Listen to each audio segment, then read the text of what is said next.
with a membership of only around 100. It's one of the most exclusive clubs on Earth. In fact, more people have been to outer space than have earned their way into this, the ultimate travel club. According to the United Nations, there are 193 sovereign nations in the world. Welcome to the only podcast that brings you the stories from the dedicated few who've spent their lives on the singular quest of traveling to them all. Welcome to Counting Countries, with your host, Ric Gazarian. Hey now, thank you for joining me on Counting Countries. I'm your host, Ric Gazarian. Today I'm speaking with Babis Bizas. Babis and I caught up on Skype. He was in Greece and I was in Bangkok. Babis has packed in an incredible amount of travel over 5 different decades, and he's averaging 250 to 300 days a year on the road. Babis finished his quest for 193 in 2004 with a visit to East Timor, but he hasn't slowed down. He's now emphasizing exploring the truly off the beaten path. Babis really spread his travel wings when he joined the hippie trail in the late 1970s, bringing him to Afghanistan, Pakistan, and many other countries. He eventually ended up in Sri Lanka and joined a ship as part of the crew and did a little bit more exploring before he ended up back in Greece.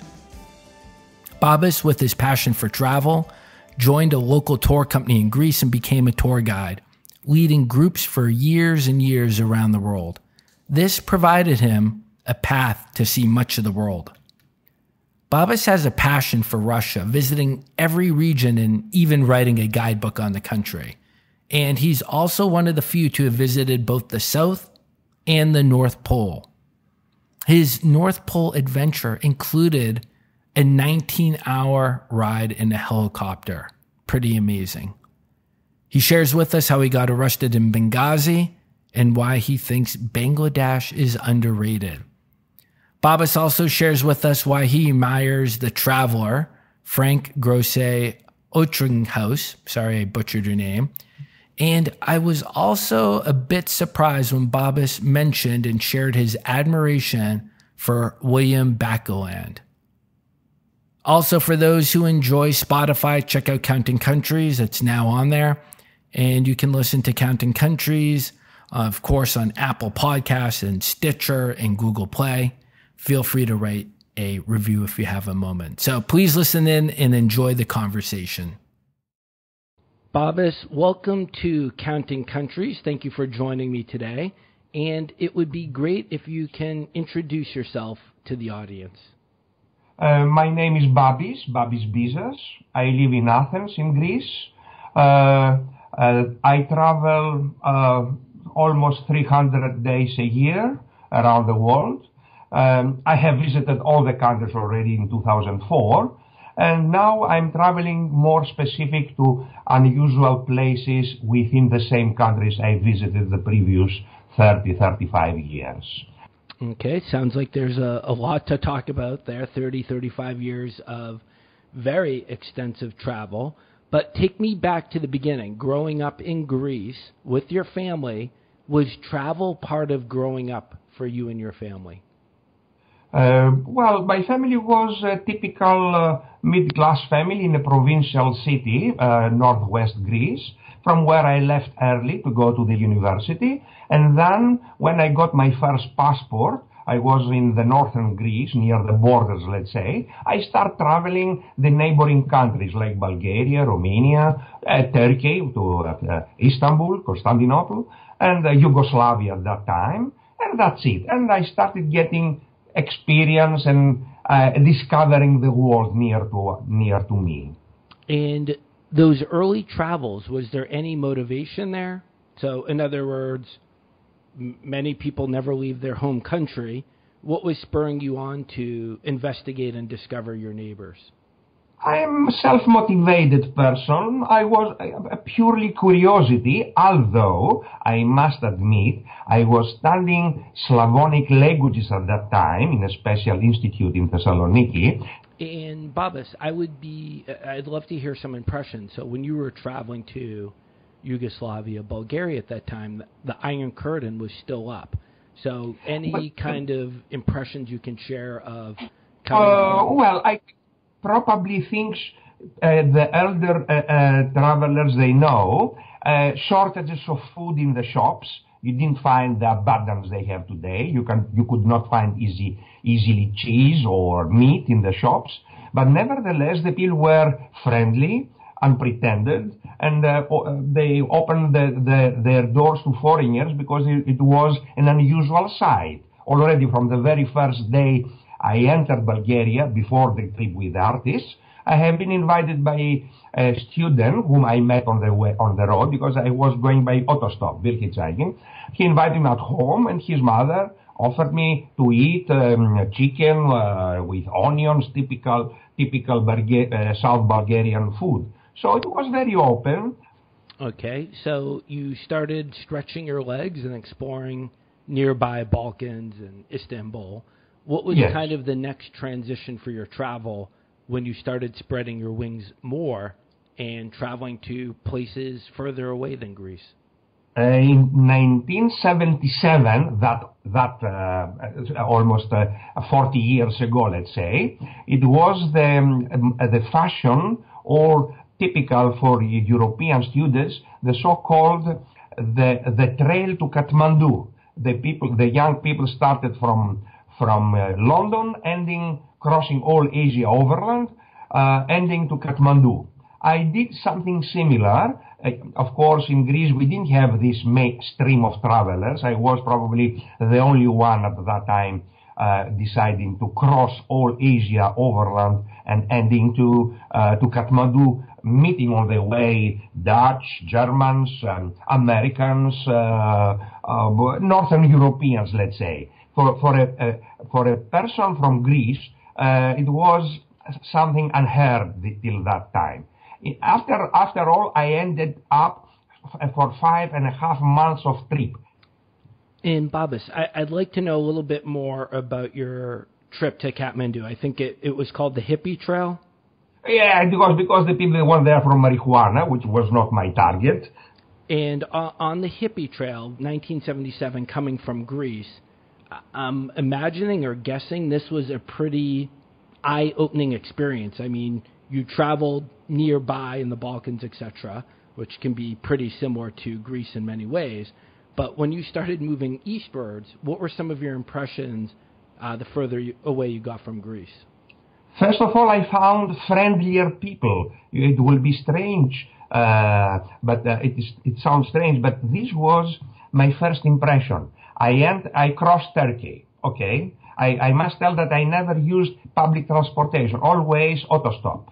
So when crossing Iran, somebody took me in his car.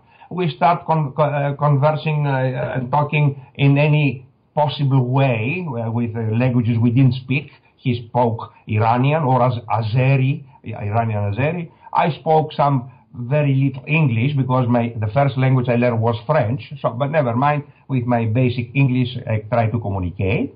And eventually, I ended up to Afghanistan, and all these things proved what I had deep in my belief, that finally the world is the same. No matter if you cross the borders between Poland and Germany or Czechoslovakia at that time, the same things happen even if you cross the borders from Turkey to Iran, from Iran to Afghanistan. I felt already familiar. I say, oh, the same thing, the same story. Passport, control, blah, blah, blah, a bus, etc. I have, of course, a talent, if you allow me to use this expression, to adapt easily to the surrounding. Otherwise, how you can be a traveler of this extent if you cannot adapt? Why do you think you're so at ease at adapting so readily to foreign cultures? Probably it's nothing. I don't know if this is something somebody can explain. I feel comfortable. This is the point. I mean, probably I have no. I'm not afraid. Let's say so. I find logic the reactions of the authorities or the things they ask for. So I believe this was the reason. I don't know really. I never thought about that. Just I feel comfortable. No, that's a very good skill to have, innate or whether it's learned or not. When you got to Afghanistan, I've seen the pictures from decades ago where Afghan society looks a lot different than it does today. There'd be pictures imagine Iran society, how it looked at that time. In Tehran, the young ladies, they have mini skirts, the same fashion like we had in Europe at that time. Afghanistan, not mini skirts, of course, but a lot of modern dressing, conservative modern, I mean. Babis, so, you just touched on Afghanistan, you just touched on Iran, you mentioned the word mini skirts. That's not the impression people have of these countries.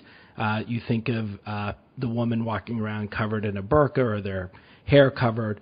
What's your so you are able to offer a perspective. You've been going to these countries for, I think, 40 years. So what are your thoughts when you go back to revisit in Iran or Afghanistan and you see how far things have changed in a generation or two? I tell you something. In Iran, the difference is visible, very visible, because you feel that behind the black dress, I don't know how I should call that because it's not exactly burqa that, but this hijab or whatever is the local expression, it is very obvious that the people are modern, have modern soul, and they really, it is a kind of hypocrisy, covering themselves and pretending they follow the rules. But you know very well that if tomorrow they say, okay, you are free to dress as you like, you see again mini skirts and tattoos in Iran. Regarding Afghanistan by nature, it is more conservative as a country, and the differences are not visible on the streets because, yes, you don't see modernly dressed women today, but even those times they are not that many. So you feel that Afghanistan still is somehow as used to be. I visited twice Afghanistan the last 10 years, and I have the feeling, but has not changed much. Iran, yes, has changed. Babis, my understanding is you eventually made your way to Sri Lanka and joined a Greek ship when you were there. Tell me a little bit about that. So I started visiting the ships on the harbor. It was easy access that time. You could enter easily to the restricted zone, today restricted zone. That time free, you can go. I salute the Greek seamen. They introduced me to the captain. 1, 2, 3, 4. The first 4, let's say no, we don't take stuff this time. We don't plan here, etc., etc. The fifth one say yes. We are departing next week, and we intend to hire 5 locals, which is very typical, very common. Okay, we can take you. Instead of taking 5 locals, we take 4 locals and you. What we need, it is an approval from our consulate here in Sri Lanka. And I went to the consul. I explained him I'm a student and I lost my exams. I don't have money to return back. I make it be more dramatic, the situation, to attract his attention. And he was very willing, and he stamped a paper, say, okay, we recommend to take Mr. Babis Bizas, Charalabos Bizas as was my name. And with that paper, I went to the ship, Joanna 2, and I became the newest member of the staff. And started the 2 months, 2.5 months trip, as I explained before. Sri Lanka, Mozambique, South Africa, Cabo Verde Islands, USA ports, ending up to New Orleans, somewhere near New Orleans. That's it. And looking back, does that surprise you? I mean, things have changed so much today, and you're describing with pretty easily, you were able to become a member of the crew with just a couple of conversations. So thinking about today and how things have changed, I mean, what do you think about the contrast First of all, you could not have access to the ships. Even there are 10 Greek ships willing to take you don't have access. You must go to the Siemens Club to contact there somebody, explain who you are, etc., etc. It was easier, the travel 30 years ago or 40 years ago. And some way, allow me to go a little bit even beyond this time. It was easier, the trip during Jules Verne, 80 days around the world. Try to do this trip today, 80 days around the world, the same way the heroes of Jules Verne done, and you will not do this trip, because simply do not exist this kind of connections and transportation. So the farther the back you go, the better were the conditions. And are you sad? Do you lament the freedom of travel? I think every era has its own charm. Now I feel mature as a traveler. Now I know what I'm looking for. But that year, those years, the very first years, was the years of discovering the world. If you imagine, I have not been to any museum or well-known monument in India at that year. So, because it was not my interest. My interest was to mingle with the people, to feel the atmosphere of the day, to watch and understand the people, how do they live. I didn't care for museums, monuments. What is Taj Mahal and things like that? I never thought about that. Even I didn't have a book, or I didn't have a map. The first map I got gave me a young Dutch guy returning from India on the way back home. He said, take this map, I don't need any more. And with this map, I survived the next 2 months around India, Bangladesh, and Sri Lanka. It's funny. This was the way of traveling those years. A big difference today, then, with all the technology that we have. Yes, iPhone, apps, and all the applications, updated, internet, nothing. Just following the concept of, how we say, the Marco Polo. Nothing. You don't know anything what you are going to find. Disappointments, frustrations. India refused me to allow because I didn't have visa. Say, yes, you don't need a visa.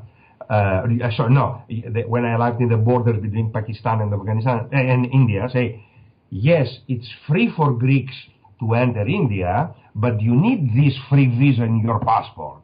So I had to go back all the way from the borders of Pakistan, India, back to Islamabad to find the Indian embassy. In 5 minutes I got this bloody stamp and I returned back to the borders. So, Babis, you completed the 193 countries in 2004. Yes. So how did you make the transition? You're sharing this great adventure, visiting the Balkans, near Greece. You talked about this amazing 5-month trip on the hippie trail and then becoming a seaman. What took place in between there and 2004? How did you start counting countries and make that a goal of yours? It's very easy. I tell you how it happens. When I finish all my obligations, army obligations, because in Greece is obligatory, this army service. When I got my diploma, how we call this, I finished university anyway, I was ready to go to enter the market, to find a job. So I say, if I find any other job unless I travel, I will die. To make the thing short, I started working as tour leader. What happened with that is, first of all, I proved to be myself a very good tour leader. The people, they liked me, they wanted to travel with me again, and this message got by the company. So I say, okay, Babis is a good tour leader. We give him preference. The second thing is that I was always available.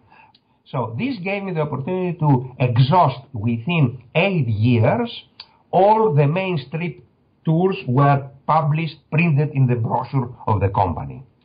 By doing that, I have the freedom to design any trip I wanted in the world I liked. This eventually will answer your question, what happened counting countries. I started adding new countries in the program, and people suddenly appeared from nowhere following these trips, especially when they knew I will be the group leader. Somewhere in 2000, 2002, I realized that I have visited 175, 178, I don't remember well, around 2000. And then I realized that it's not impossible to visit the other 20-something, 23 were left. So I started traveling myself. When I have a slot, I jump the plane, I went there. Alone, it was different. I didn't have the responsibility of the group. So I traveled and covering all these black holes on the African map. And then one day I realized one country left, East Timor, the newest country by that time. So it was easy for me. I organized the classical 33 days program to Indonesian archipelago, and instead of putting the Flores Island, I put East Timor in the schedule. Very easy. And the people, they came gladly to join this trip. They would come anyway, even without East Timor, but for me it was also an achievement.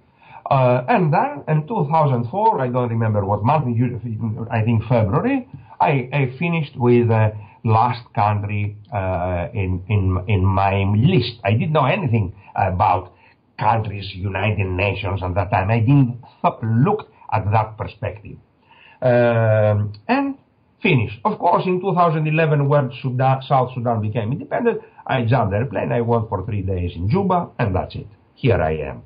So I hope I answered the question what happened from the beginning of my career till the day of the year 2004. And what was that feeling like when you finally got to Dili, East Timor? Yes, the feeling was a sense of accomplishment. No celebration, I didn't open champagne, nothing, you know. It was something for me. I didn't even said to the people who I escorted that, you know, for me this is the last country. And Babis, when you were pursuing the goal of 193, when you had approximately 20 left, yes, were you aware of any other individuals, any other country counters who were? No. Imagine 2004. I didn't know anyone outside my circles. First time I discovered people traveling around the world in 2009, 5 years later, in a trip with Zingram expedition. Sorry, I mentioned that. I don't know if it is good or not to mention the names of the companies, but it was a reality. Traveling from Easter Island to Pitcairn and onwards to Marquesas. They are sitting in the table for dinner. I very slowly I started describing, yes, I have been there. Oh, you're well traveled. More than me, said the gentleman who was 1 month in the South Pole, stuck in there because of bad weather. So I realized that there are people around the world who have specific target. I didn't know anyone. I didn't know exist clubs, TCC, TBT, MTP, whatever you call. I didn't know. Maybe it did not even existed at that time. Probably TCC is the oldest I know. And you just mentioned being compared to the other people, the other travelers on the boat. I noticed on your website you have stated you were the most traveled man on Earth. Yes, so but I was wondering if this is not my statement. This is the statement of the National Geographic Traveler magazine. They gave me this description or statement, if you like. If you are good in something, let the others speak about you. So I never said myself, I am the most traveled people in the world. The National Geographic Traveler said that. So tell me about that. Did they write an article on you? Yes, Did they interview you? In 2015, after I returned from the South Pole, they came at home and for a interview, and I described them what I have done, and they realized that I am not a country counter. already, because of 2004 I have visited the country. So what are you doing 15 years later? Still you are living in the glory of 2004. They realize that I'm not a traveler of just stamping passports or just clicking like grocery store countries. They realize that I go in depth in places again and again. So they judge that I am the most traveled person in the world. Babis, you mentioned when you accomplished your goal back in 2004 of traveling to all 193, you weren't really aware of any other individuals who've done so. And we also just spoke briefly about Traveler Century Club and Nomad Mania.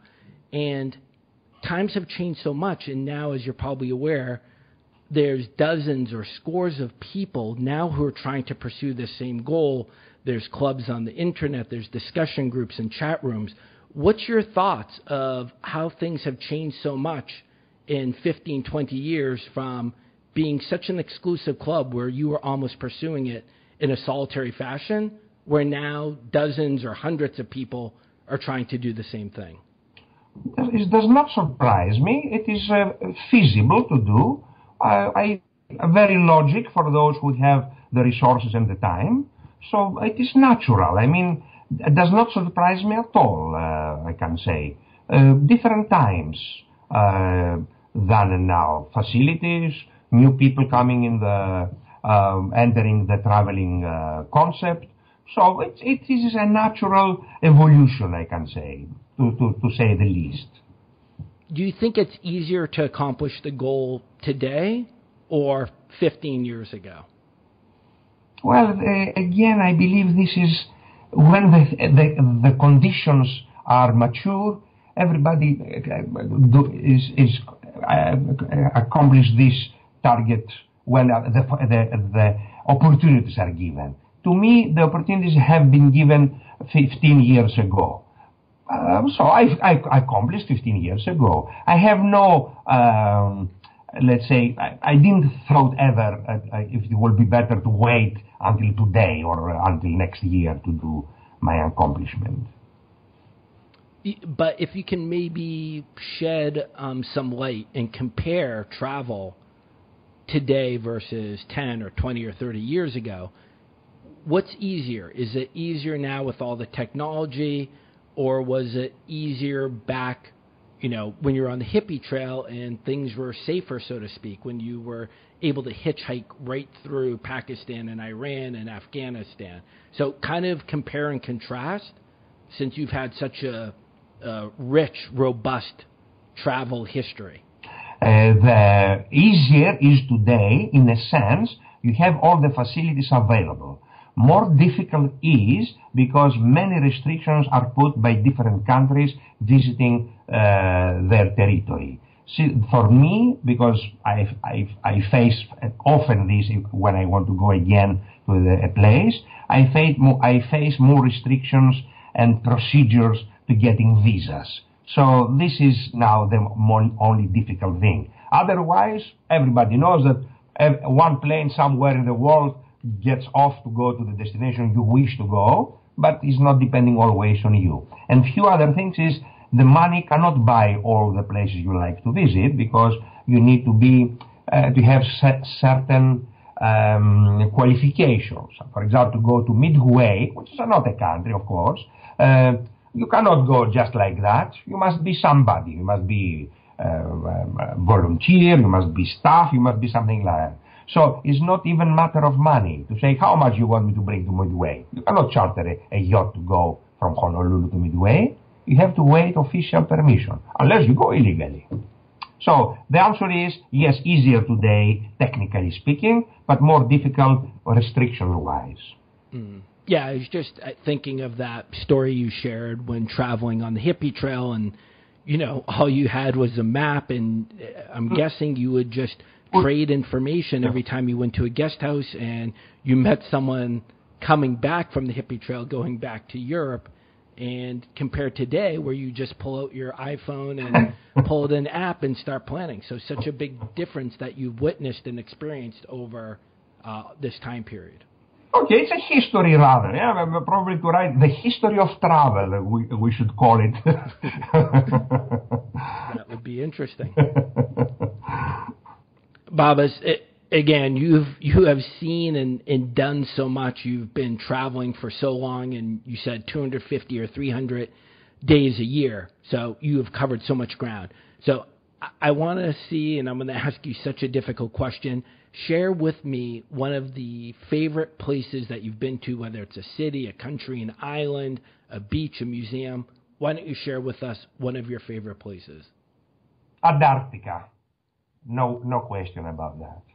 Okay, and I'm surprised and impressed how quickly you're able to answer that. Why is Antarctica so special to you? Very different. Nothing. It is similar to Antarctica. All the other places, they are looking with something else. I mean, in Africa, you find similarities here and there. Antarctica is a different world. There is nothing to be compared. No palaces, no churches, no people, no markets, and different world. You and the God. So finish. This is something incomparable. A different place on the planet. Nothing is this like Antarctica. All the other places, as I said before, they are looking more or less similar next to what is next to them. European countries, African countries, Asian countries, and so on. Yeah, that's a very cool perspective on Antarctica. I like the way that you frame that. And I also understand you had the opportunity to go to the South Pole. Tell me a little bit about that experience. It's like visiting a factory somewhere in New Jersey. Okay, what do you mean by that? Because arriving, of course, the feeling to be in the South Pole, it is good, again, sense of accomplishment. I have been to the North Pole, I'm now in the South Pole. But what is in the South Pole, you may know. First of all, you arrive with Ilyushin and you land in the Union Glacier, which works as an airport,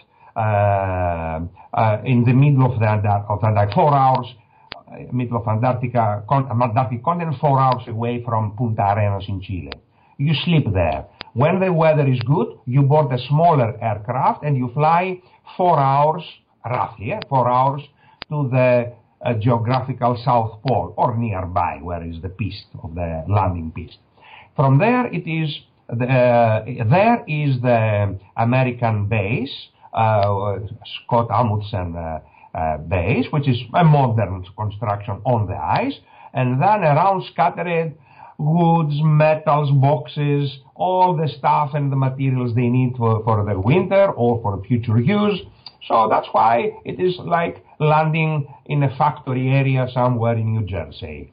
Nothing attractive.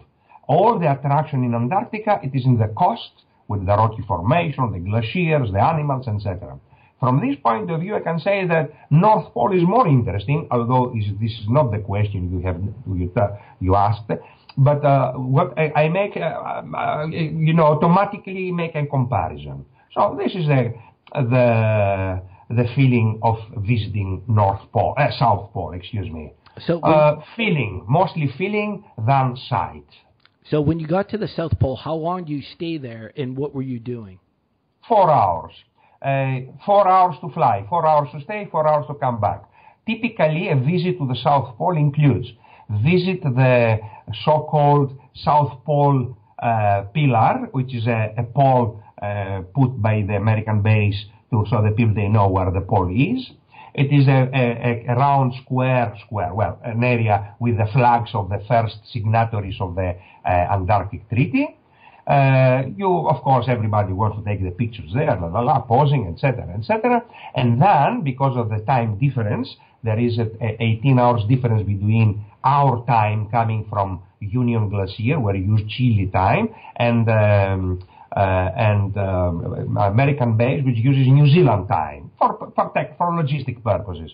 So we are waiting to be 8 o'clock American base time, New Zealand time. When will be 8 o'clock, they know that, the organizers. Then you start visiting the base. You go there, you see memorabilia, you see maps, you see things like that. You kill another 1 hour and a half. plus pictures there and here. So it's the time to come back. That's it. So I understand that's a very expensive trip. Is it $50,000? $50,000. So is it worth $50,000-$60,000? Well, to anyone, if you describe that you went there for 4 hours to take pictures of the constructing materials of the American base, they will laugh. But as I said, this is the case. I mean, I don't know how much spent Scott and Amundsen to reach the South Pole, where there was nothing at the time. Probably much more than us. But this is the case.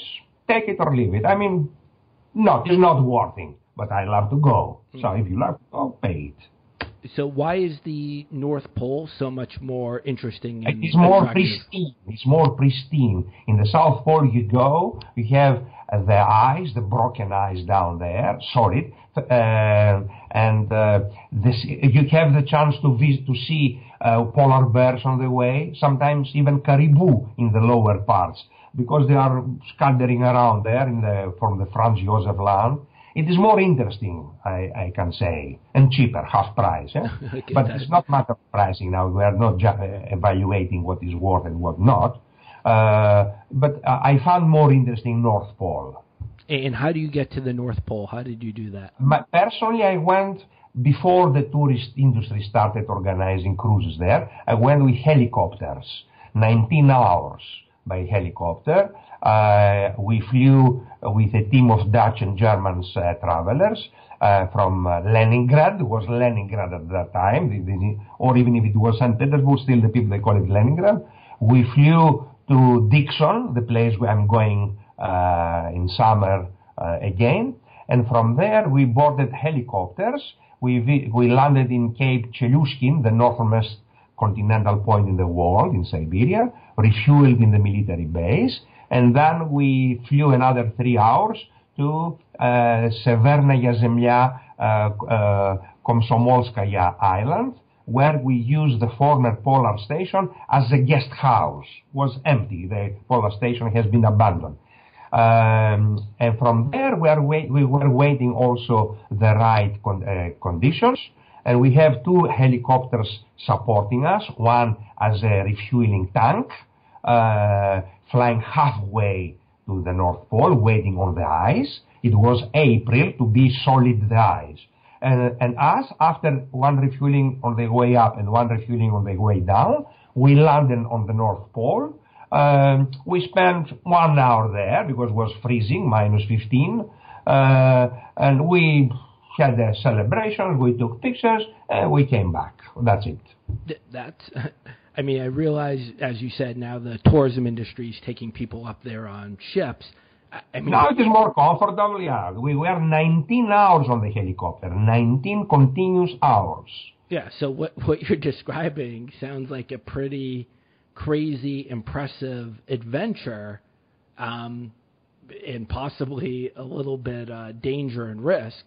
You know, I'm imagining flying 19 hours in that region of the world has some inherent risk. Were you ever thinking of your safety during this adventure? Never. Okay, I like that attitude. Well, that sounds pretty impressive and awesome, both of your trips to the North and South Pole. Why don't we talk about a least favorite place, anywhere that you went to and just have a really negative impression? Negative I don't have. Even if I have bad time, I will not come out from any country to say, bad country, don't go there. You never hear that from me, because always I find something interesting. And I believe this is typical of the travelers. They will never say anything bad for any country. Of course, there are countries which you love to go again, and countries you are not dying to go again. If it happens to go, you don't say no, but it's not on your priority list. Zambia, for example, Zambia, next to Zimbabwe, is not my favorite place. Of course, if it happens to be in my itinerary that I will do a stop over there, I will find something to do. But I am not dying to travel to Zambia. To the contrary, I loved, and I went again and again to Tanzania, to Burundi, to Uganda, and things like that. I mentioned a few African countries because Zambia is African.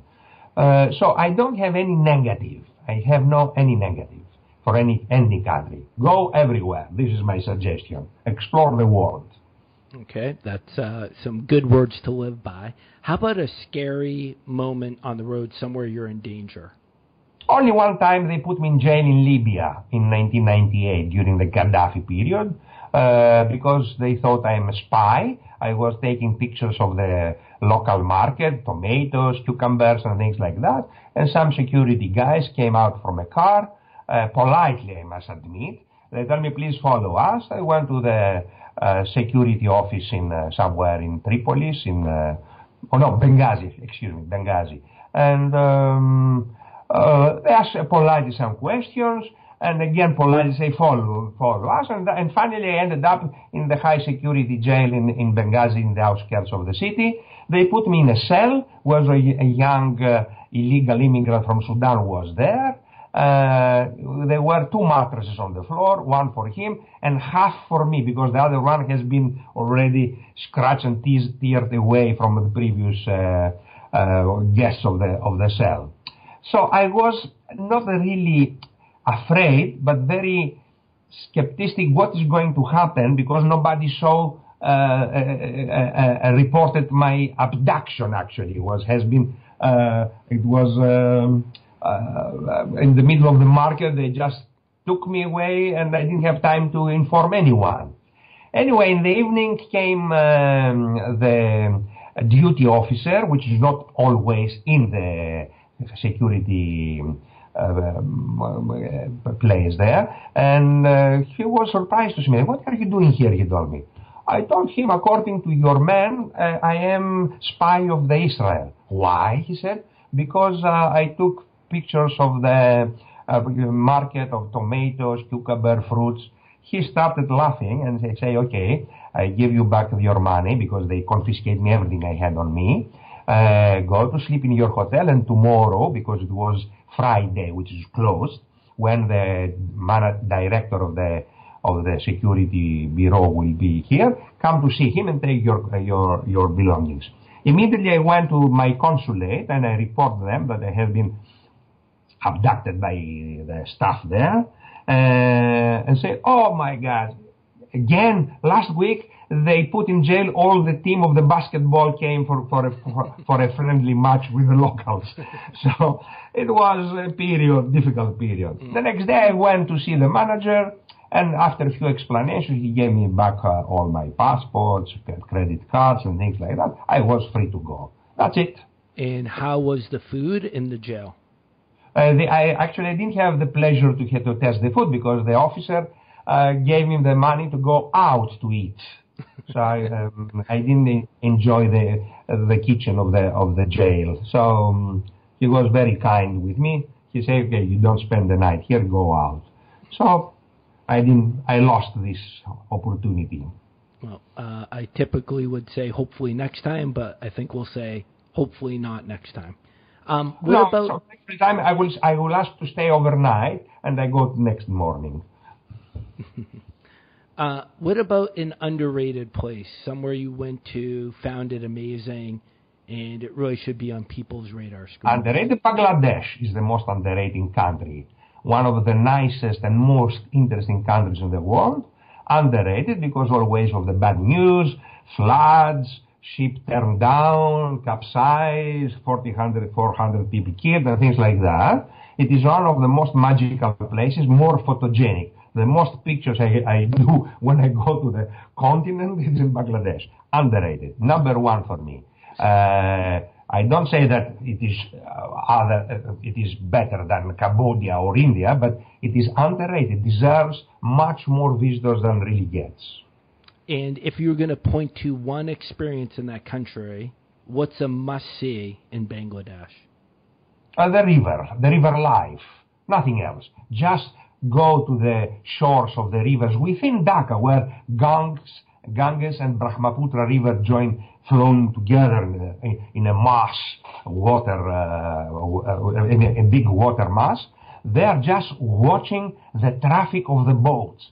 Spectacular. You live in another world. I mean, you don't believe there exists this kind of activity nowadays with the modern transportation. wooden boats, motorboats, cargo, everything is there. I mean, when I go, I feel so excited just sitting and watching the activities on the river.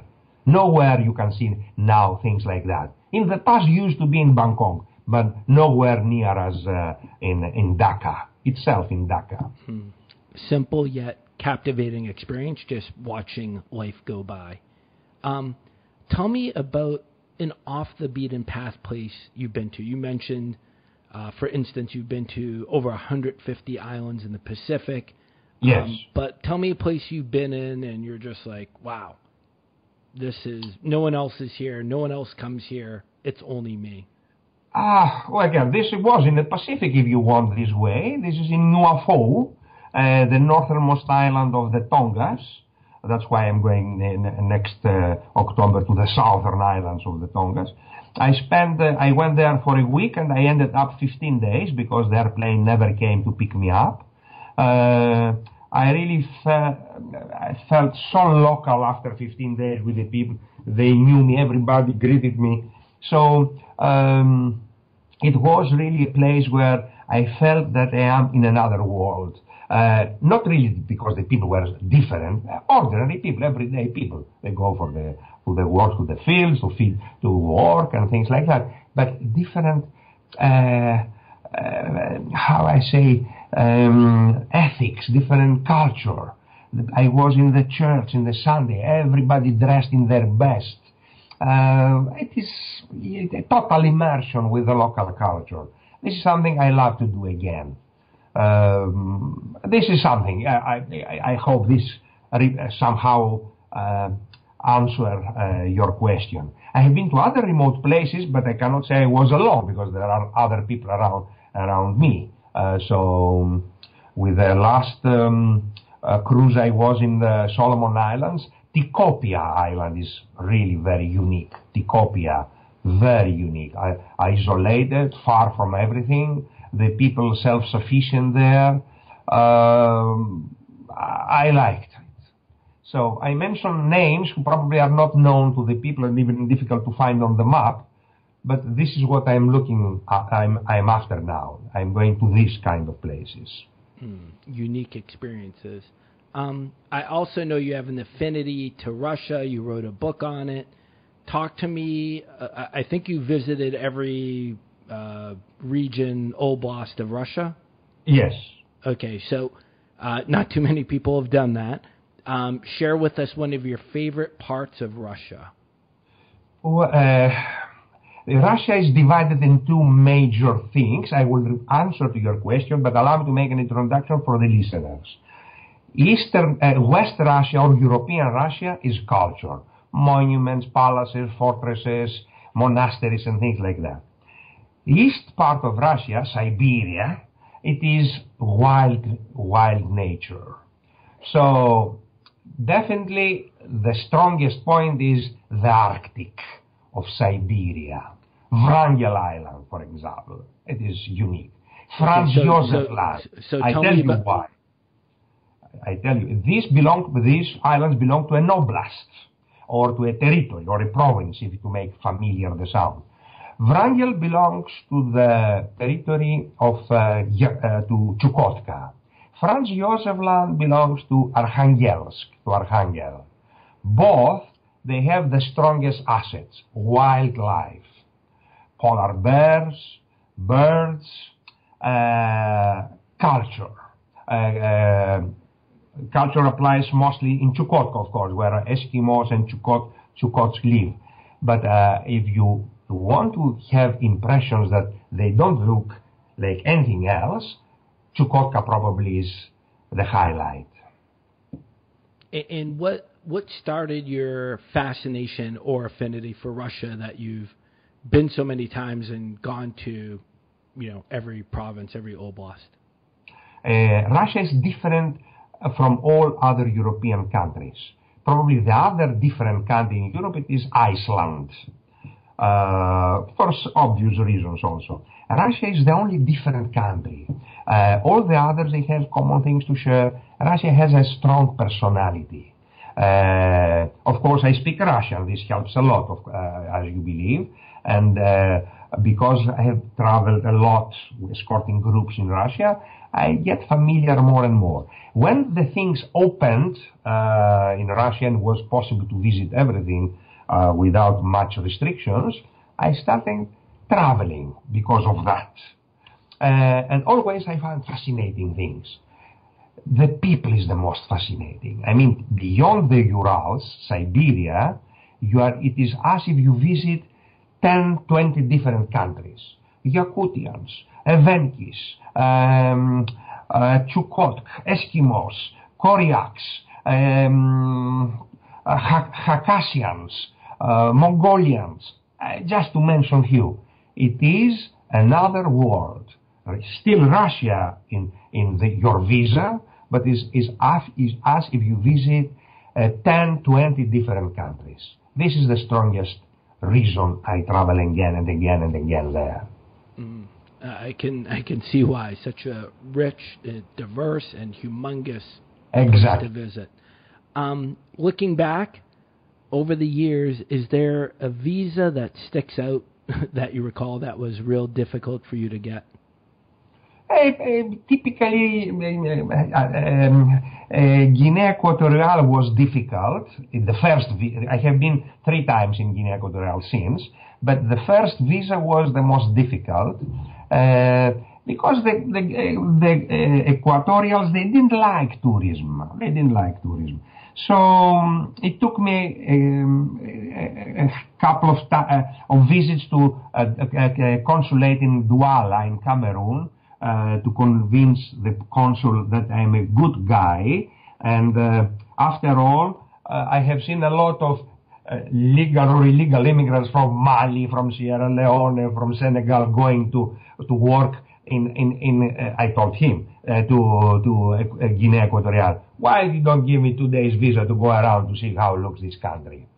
And because I speak Spanish, I spoke in Spanish with him, of course, and this makes the things easier. And finally say, okay, I give you. Stamp the passport and really wrote only 2 days visa. I don't complain.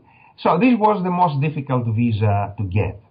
Strangely, the Saudi Arabia visa, which is now the most difficult, I was lucky enough to be in the slot of 2001-2005 period, where for the first time the Saudis started experimental tourism, having Saudi Airlines as a sponsor. And if Saudi Airlines was a sponsor for a group of tourists, then it was okay to get a visa. I was lucky. I went with tourist visa to Saudi Arabia. And I visited, of course, Maidain Saleh in the north, which is exceptional. It is Nabatean culture like Petra in Jordan. After that, closed. Kept this for 2-3 years. Then when I started organizing trips for my company, I got 40 people ready to go to Saudi Arabia. They turned all the passports back, said, no, we don't give visa. And then, now we are in this period. I read from time to time in the blogs that the visa is going to be lifted again. I will be glad to see that, because it really has tremendous monuments in Saudi Arabia. The people, they don't know probably, or they didn't search, but because of my job, I'm obliged to scratch every country what is there to create a package for my tourists. So I know everything what is in every country, worth to see or worth to avoid if it is boring. So it will be nice if lifts the visa restriction, allows tourist visa again. Well, really high on my bucket list in Saudi Arabia is Petra's cousin of Medina Salah. Tell us... Madain Saleh, they pronounce it. Madain Saleh.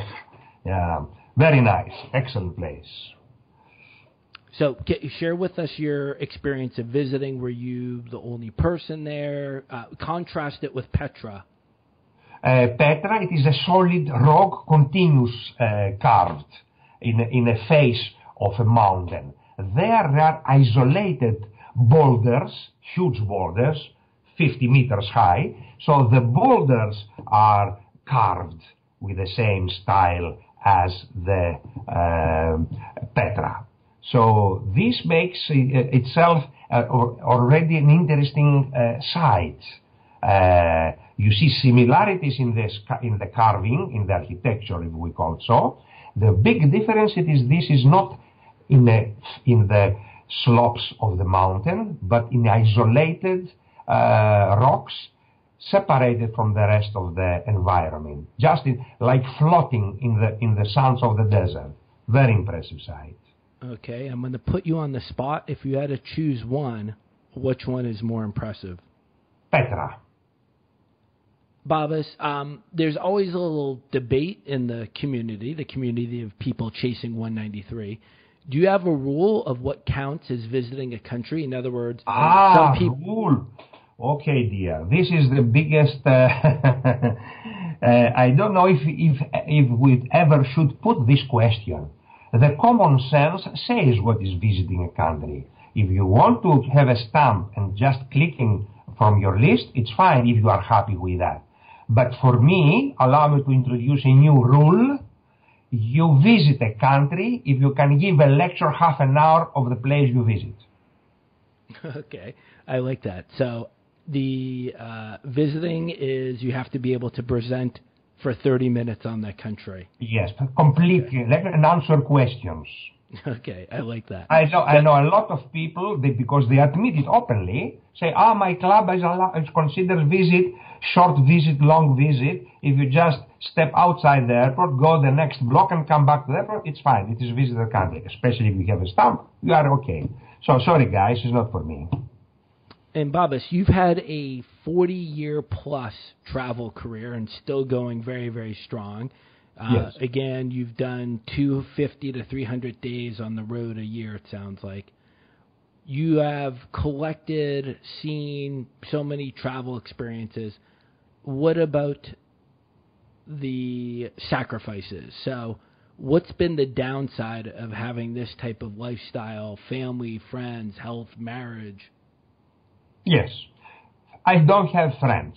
The friends, they want you to be there when they have an argument with their wives, when their children is sick and you need your advice. If you are in Timbuktu, sorry, you are not a friend. You are a good colleague from the school, or you are a good colleague from somewhere else, but you are not a friend. I don't have friends. This is the first visible thing. Nobody who travels to that extent has friends. I have admirers. I have people who they appreciate me and they have in high esteem. I have the same, me too. I have people in high esteem and I like them, but we cannot call each other friends. It does not fit in the term. Regarding the family, I'm married but without children. And I was lucky enough. My wife was very tolerant and understood from the very beginning the style of the life I wanted to follow, and helped a lot with that. That's why she is called Penelope. As you know, Ulysses had the Penelope in the Homer's epic. Tell me a little bit more about Penelope. So I want to know, you must have a very understanding, supporting spouse. Yes. Is she traveling with you all the time, part of the time, none of the time? My wife was professor in the university in the medicine, so she had her obligations, but of course twice a year could follow me with escorted groups or private trips we organized for ourselves. After her retirement, she comes more often in trips, but not to the extent I'm going. After all, she's not targeting to visit the 193 countries, but she enjoys specific voyages in areas which she knows and loves to go. So yes, we have two different ways. For example, in India next week she will come because I understand that she loves to see India again. She has been a couple of times already, but it's a new route and she wants to be there. Very supportive from this point of view and very helpful. That's good to hear. Touch a little bit about languages. So you've mentioned, sounds like you're a polyglot. Tell us a little bit about the different In languages. Greece, it's not unusual to speak more than one language because we are from a country where Greek, it is spoken only in Greece and Cyprus. So and we are a tourist country also, you must remember that. So to speak one or two languages is standard. English, foreign language, English and German, English and French. In recent years, Spanish came in the stage. Anyway, when I was student, I had some in the back of my mind few plans what I wanted to become. Always I want to become something related with foreign traveler.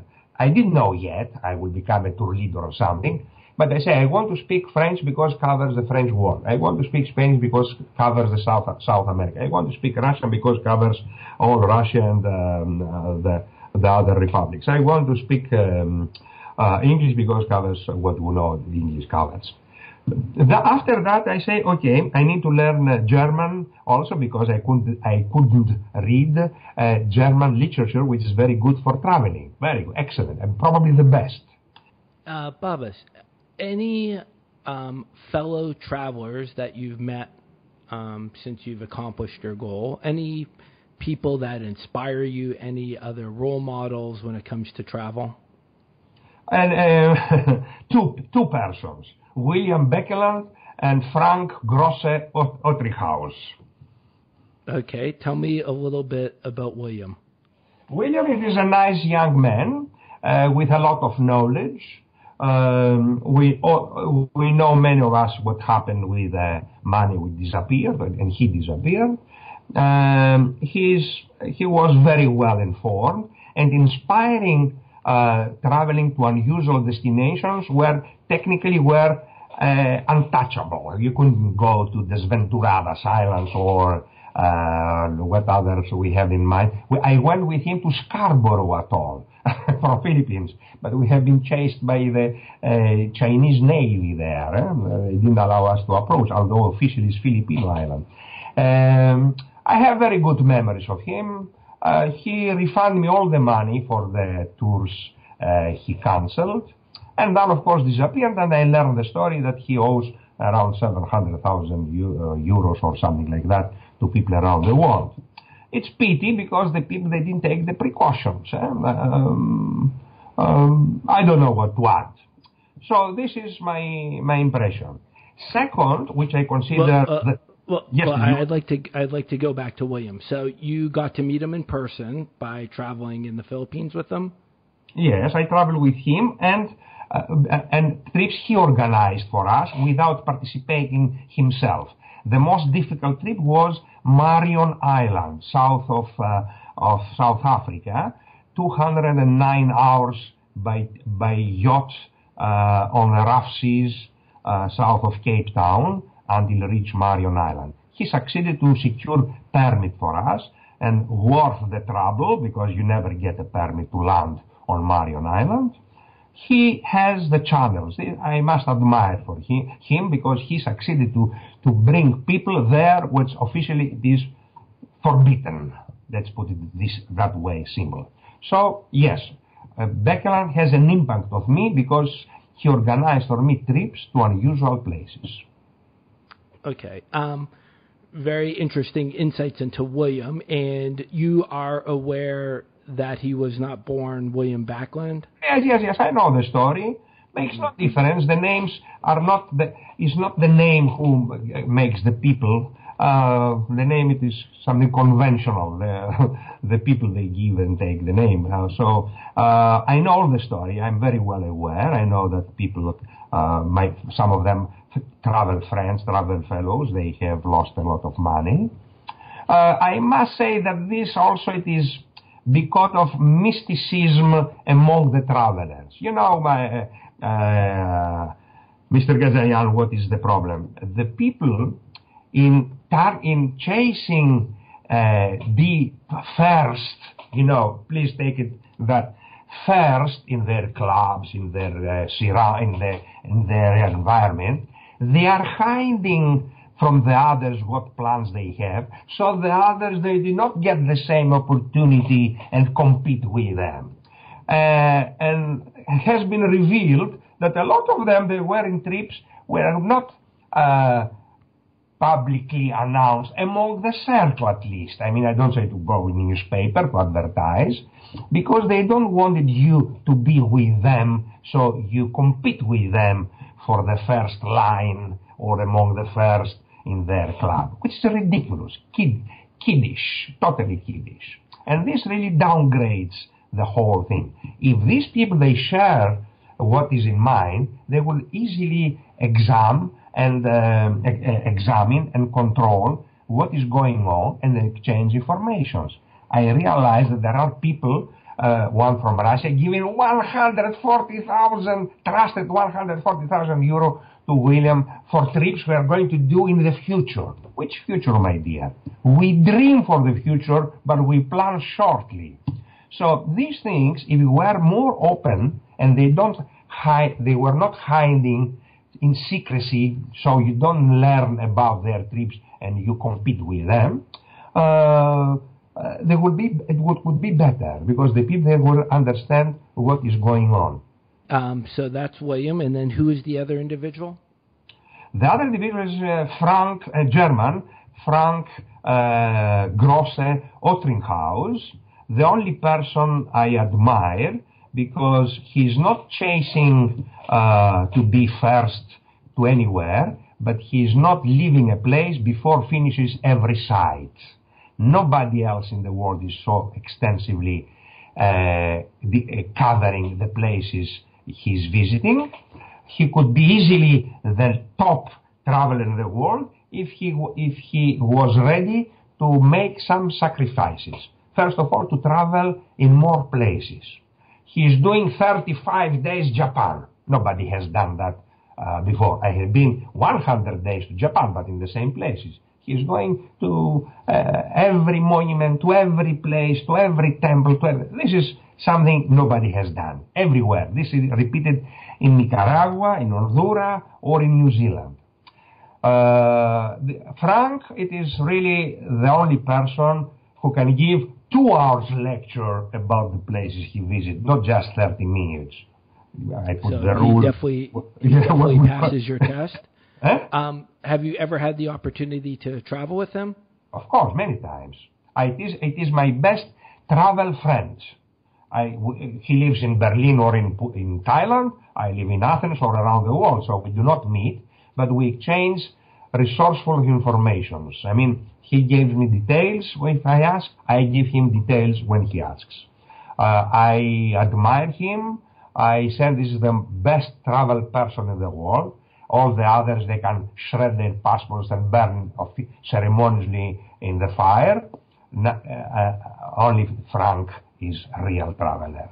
Sorry, guys, there are real travelers in this world also, except those with a grocery list. Okay, he sounds like a very impressive person that hopefully I can you go to his get site, on the you podcast. will be surprised. Very, very, very, very, very highest class ever passed. I know you have another, well, I'm sure you can say this every year. I know you have a big year of travel planned in 2018. Tell me one highlight, one trip, one place that you're most excited about to visit this year. Manpupunyor. This is the pronunciation of the place of the central Ural Mountains in Russia, because are inaccessible. You can go only with helicopter. And we booked that for the end of June, which was not the best time to go to Russia because of the UEFA Champions League football. But anyway, I'm looking forward because it's very inaccessible. And really with the helicopters, I hope to be among those gorgeous pillars in the Urals. Very unusual sight. Manpupunyor. Okay. Babis, I want to thank you so much for joining me today and sharing your incredible travel experiences over the years. So I want to thank you very much for your time. Thank you for giving me the opportunity to share with you all I know, and I'm glad to do that again. great. And before we sign off, how can people stay in touch with you and read about your experiences? I have a website with I'm lazy man. I don't update that really. Usually, if you go to Babis Bizas in the Google, they have a few things there for me.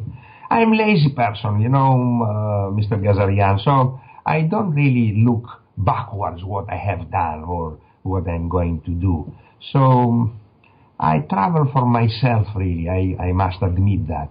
But anyway, I suggest if somebody wants to get familiar with my book, because there is all my addresses and sites, and they can keep in touch with me directly using my Facebook. Facebook, I think, is the best source now, because there I upload all the pictures of my trips. Okay, well, that's great. There'll be his contact information, his website in the show notes, so you can check that out. And once again, thank you so much for joining me, and awesome and safe travels for 2018. Thank you. Thank you. Same to you. Thanks to Babis for joining me on Counting Countries. I really enjoyed his travel stories today, especially when he got arrested in Libya. Check out the show notes and see how you can stay in touch with them.